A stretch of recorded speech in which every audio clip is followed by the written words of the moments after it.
大家好，今日我去創呢條酒間堂尾部，可以ไป過創嘅種嚟，諗住睇下啦。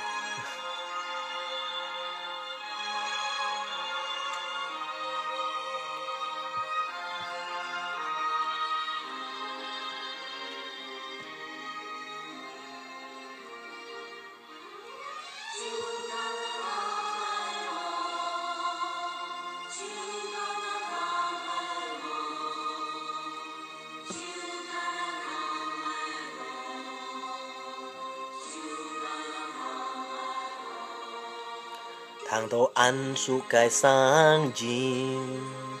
buổi ngày to nhân có phung có gì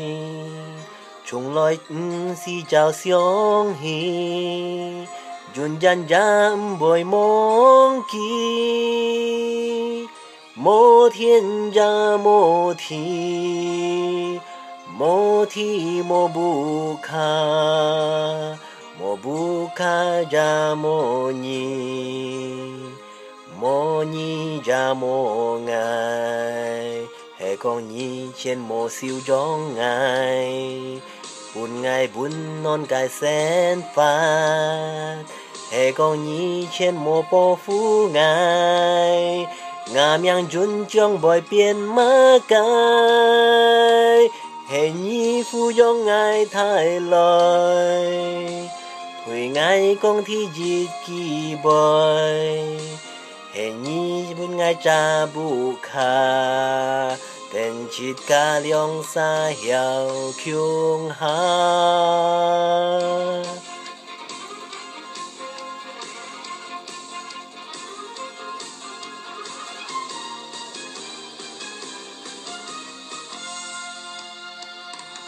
Suy gian nhi hiểu khói khéo còn giết ký bói chế cô hiểu liều cái nhìn sẽ kiến cái bu phá ca chín ca Suy gian nhi hiểu biểu tập nhà chín chín chế phu chút đèo nhẹ chim cái sang mía Dàn chu chọn lối nhi ăn su xịt cái sang chim Đàn ngày xiong hi nhi ăn chi xiong cái sim linh Mai si heo trang phui theo ngà sim hong Đàn ngày cái cả nhà nhi cá chong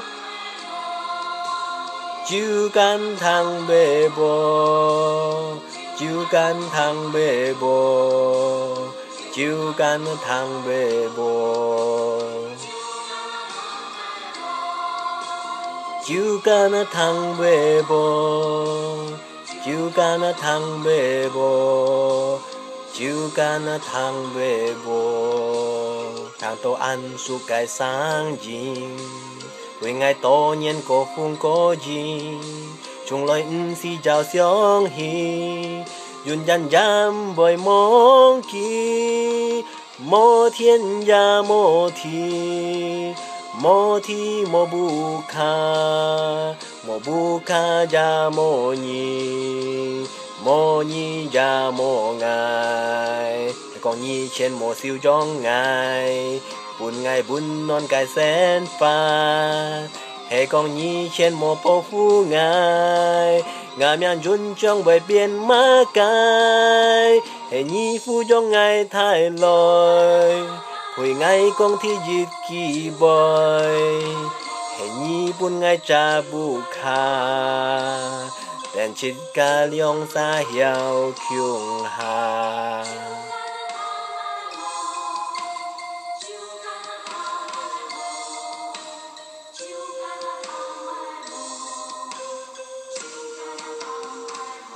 Cana thang bê bò Chú cana thang bê bò Chú cana thang bê bò Chú cana thang bê bò